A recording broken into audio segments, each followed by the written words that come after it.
Amsterdam Central Station, Monday morning rush hour. An American tourist trips over his own suitcase and falls spectacularly in front of 300 Dutch commuters. Expects gasps, helping hands, concerned faces asking if he's okay. Instead, absolutely nothing. The crowd flows around him like water around a rock. Not one person stops. Not one person reacts. Not one facial expression changes. He scrambles up, humiliated, and yells, "Thanks for nothing, assholes." Still zero reaction.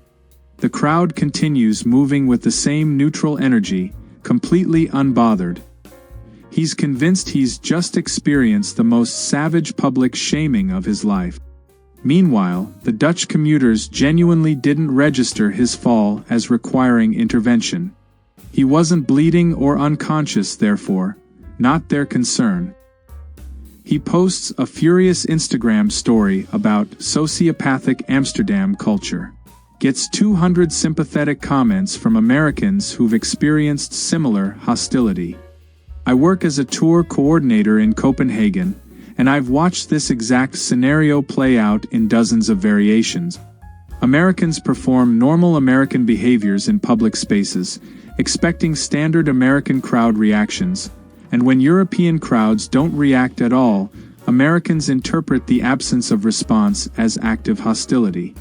Last month, a woman from Seattle stood in the middle of a busy Stockholm shopping street, clearly lost, holding a map upside down, looking around helplessly. Approximately 200 Swedes walked past her in 15 minutes. Not one person stopped to offer help. She didn't ask anyone for help, just stood there broadcasting distress signals through body language. Finally approached a teenager and asked, "Why didn't anyone offer to help me?" The teenager looked genuinely confused. "You did not ask for help." She couldn't comprehend that her obvious distress wasn't a sufficient request. He couldn't comprehend why she expected strangers to interrupt her without being asked. The fundamental disconnect is this: American crowds are reactive. European crowds, particularly in Northern and Central Europe, are non-reactive. Americans broadcast and receive social signals constantly in public spaces. Europeans operate on a strict, don't acknowledge unless directly engaged protocol. When Americans don't receive the reactions they're unconsciously expecting, their brains don't compute different cultural operating system. They compute everyone here hates me. This is that story over and over again. Berlin street performer, Saturday afternoon. An American musician sets up with his guitar in Alexanderplatz, expecting the usual crowd dynamic. In American cities, street performers get smiles, nods, people stopping to watch even if they don't tip. He starts playing. 300 Germans walk past over 30 minutes. Not one person makes eye contact. Not one person smiles. Not one person stops. Their faces remain completely neutral, like he doesn't exist. He's not bad, he's actually quite good, but the complete absence of any reaction makes him feel invisible. After an hour, he's earned €7 and experienced what he describes later as psychological warfare. Here's what he didn't understand. Germans who enjoyed his music dropped coins without breaking stride or changing expression because stopping to watch would mean becoming part of a social interaction, which requires explicit consent. The ones who didn't enjoy it simply didn't register his existence because that's the default setting for non-relevant stimuli in public space. He packs up early, tells his hostel mates that Berlin is culturally dead. 3 German passers-by had actually loved his music and told their partners about it that evening. They just didn't tell him, because that would require initiating stranger interaction, which isn't done. Helsinki Market Square, Tuesday morning. An American family's toddler has a massive public meltdown. Full volume screaming, throwing himself on the ground, the works. In America, this gets reactions. Sympathetic mom looks, judgmental grandma stares, helpful strangers offering crackers, at least some visible acknowledgement. Here, nothing. 40 Finnish people continue shopping with zero change in expression or behavior. Not one glance at the screaming child.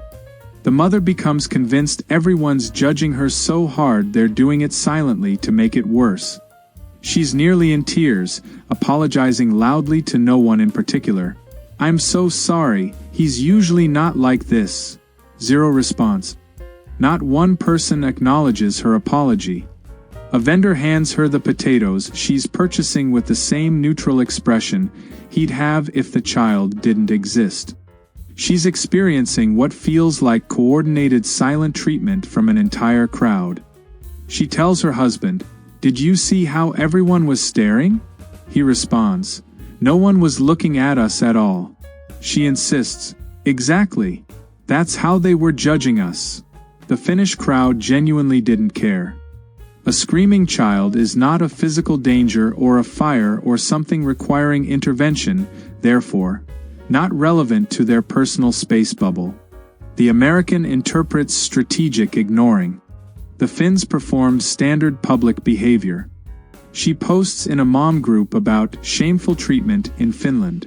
Gets hundreds of comments from American moms who understand her pain and have been there. None of them have been there.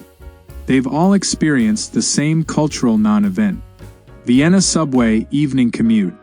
An American woman is having a loud phone argument with her boyfriend. Not quietly upset, properly yelling into her phone. "You always do this, Marcus. I'm done with your excuses." In an American subway car, this gets reactions. People looking up, couples exchanging knowing glances, maybe someone rolling their eyes, at minimum some acknowledgement that a dramatic event is occurring in shared space. In this Vienna U-Bahn car, absolutely nothing. 60 Austrians continue reading, looking at phones, staring into space with completely unchanged expressions. She hangs up, embarrassed, expecting to see judgment or sympathy or something. Sees only neutral faces deliberately not looking at her. She interprets this as, "They're all pretending they didn't hear to make me feel worse." Posts to her Instagram. Viennese people will literally ignore a breakdown happening right in front of them. So cold. What actually happened? The Austrians heard everything and immediately employed the public privacy protocol. Pretending you didn't witness someone's private moment in public space is the polite behavior. Acknowledging it would be the rude thing. She experienced maximum Austrian courtesy and interpreted it as maximum Austrian coldness. The cultural wires didn't just cross, they're in different voltage systems. Stockholm waterfront, summer afternoon. An American tourist jumps into the harbor water fully clothed on a dare from his friend. Surfaces, laughing, expects the crowd of about 100 Swedes on the promenade to react with laughter, applause, shock, something. Instead, nothing. People continue walking, sitting, eating ice cream with absolutely zero acknowledgement that a grown man just jumped into the water. He climbs out, confused and slightly humiliated. Yells to the crowd, "Did anyone even see that?" A single Swedish woman responds without looking up from her book, "Yes, that's it." He asks, "And?" She finally looks at him with mild confusion. "And what? Wasn't that crazy?" She considers this. "You jumped in water. The water is there for swimming. But I'm fully dressed." "Yes, your clothes are now wet." She returns to her book. He's standing there dripping, expecting some kind of crowd energy, and there's just nothing. His friends are dying laughing at the complete absence of reaction, which somehow makes it funnier and more humiliating than if the crowd had booed. Later, he describes this as the moment he realized Swedish people have no sense of spontaneity or fun. What he didn't realize: 3 Swedes thought it was funny but didn't express it because laughing at a stranger's behavior would be imposing a social interaction. 5 others were mildly concerned he might be intoxicated but didn't intervene because he wasn't in danger. The rest genuinely didn't care because someone jumping in harbor water doesn't affect them. All performed standard Swedish public behavior. He experienced it as mass rejection of his main character moment. Oslo city center, Friday night.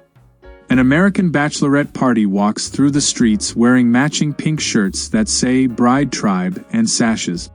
In American cities, this gets reactions. Strangers congratulating the bride, other bar crowds cheering, at least acknowledgement of the celebration. Here, 200 Norwegians pass them over the course of an evening with zero visible reaction. No smiles, no congratulations, no eye contact, nothing. The bride becomes genuinely upset. Does no one care that I'm getting married? Her maid of honor tries to salvage it. Maybe they just didn't see the shirts? They're hot pink and say Bride Tribe in 8-inch letters.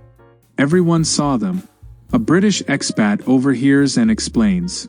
Norwegians don't react to strangers' personal celebrations. It's not their business. The bride is near tears, but we're celebrating. In public, that's the point. The expat tries again. Public here means anonymous. You're celebrating in the same space as them, not with them.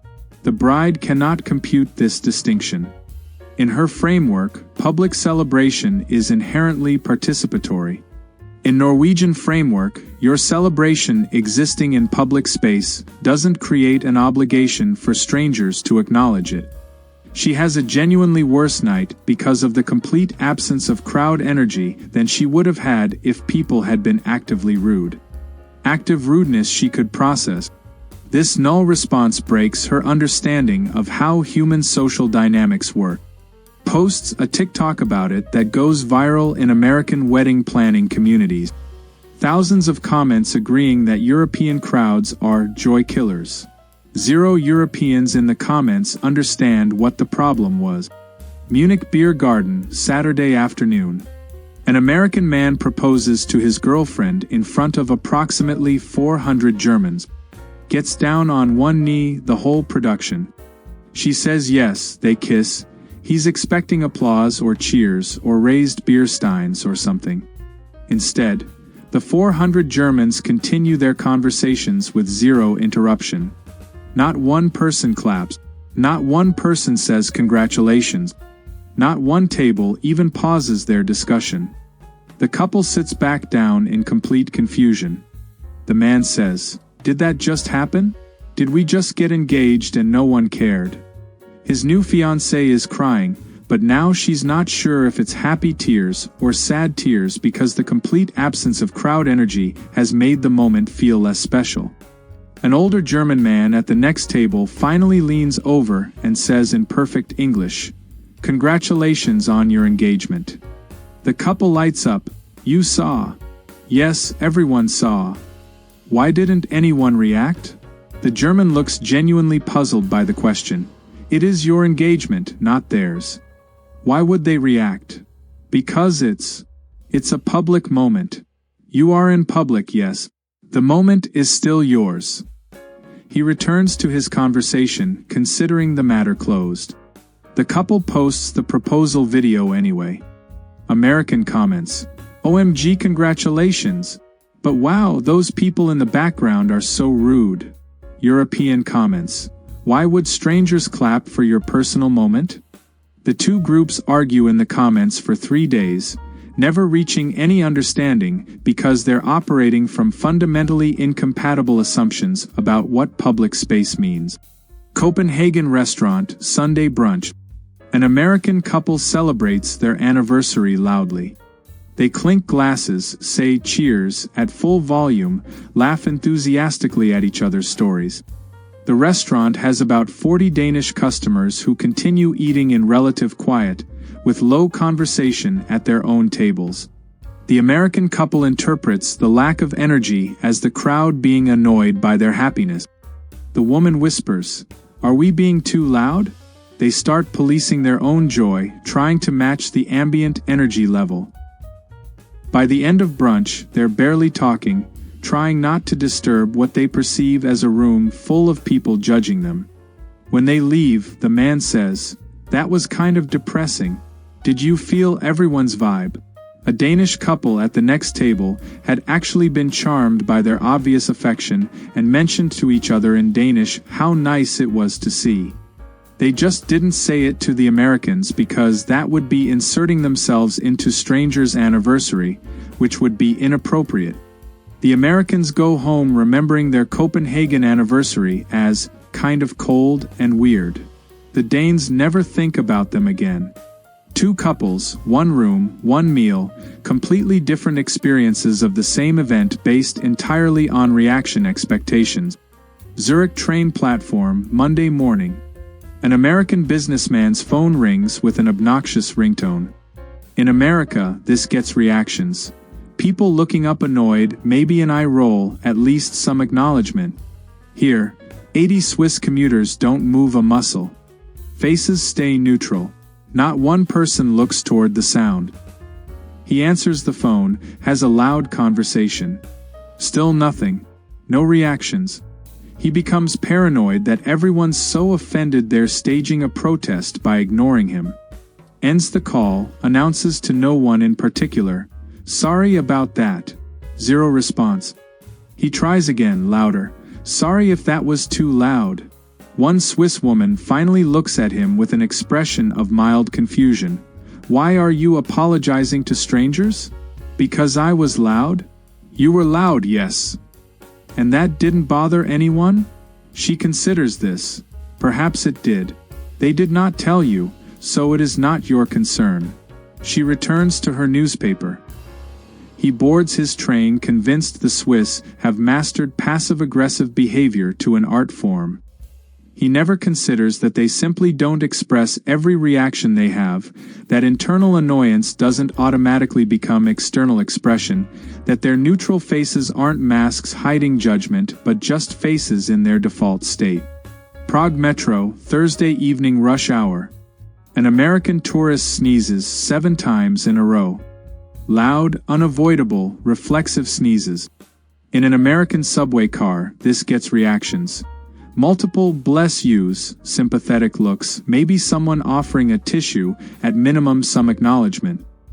Here, in a packed metro car with 150 Czech passengers, absolute silence. Zero reactions. Not one person says anything. Not one person looks at him. Not one facial expression changes. The American becomes convinced he's committed some cultural violation he doesn't understand. Gets off at the next stop even though it's not his stop, just to escape what feels like hostile silence. Texts his friend. "I think Czechs consider sneezing rude? Everyone on the train was so weird about it." His friend, who studied in Prague, responds, "They probably didn't even notice. I sneezed 7 times. Right, and their cultural programming is to not react to strangers' bodily functions. It's respectful privacy. The American cannot process this. In his framework, not responding to someone's sneeze is withholding basic human acknowledgement. In Czech framework, responding to a stranger's sneeze would be inserting yourself into their personal medical moment without invitation. I've spent 3 years documenting these encounters, and the pattern is absolute. Americans expect crowds to be reactive audiences to their public existence. Europeans, particularly in Nordic, Germanic, and Central European cultures, operate on a non-reactive default where strangers' existence is acknowledged only through deliberate non-acknowledgement. It's the public privacy paradox. We're all in public together, which means we respectfully pretend we're not perceiving each other unless explicitly engaged. Americans experience this as coldness, judgment, hostility, or passive aggression.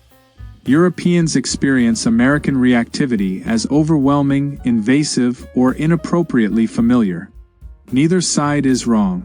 They're both performing politeness perfectly according to completely incompatible cultural software. The American trips and expects helping hands because that's what crowds do. The European doesn't offer help because the person didn't ask and isn't visibly injured, and assuming someone needs help without being asked would be treating them as incompetent. The American street performer expects smiles and acknowledgement. The European enjoys the music internally and keeps walking because stopping would convert passive appreciation into active social engagement, which requires consent. The American proposes and expects applause. The German witnesses the proposal and doesn't react because it's not their moment to participate in. Same events, same spaces, completely different reality tunnels based entirely on whether you expect crowds to react or expect crowds to respectfully maintain anonymity. And the brutal comedy of it is this: both sides leave thinking the other side is rude. The American tells stories about cold, judgmental Europeans. The Europeans never tell stories about the Americans at all, because they already forgot the interaction happened. That might be the most European thing of all.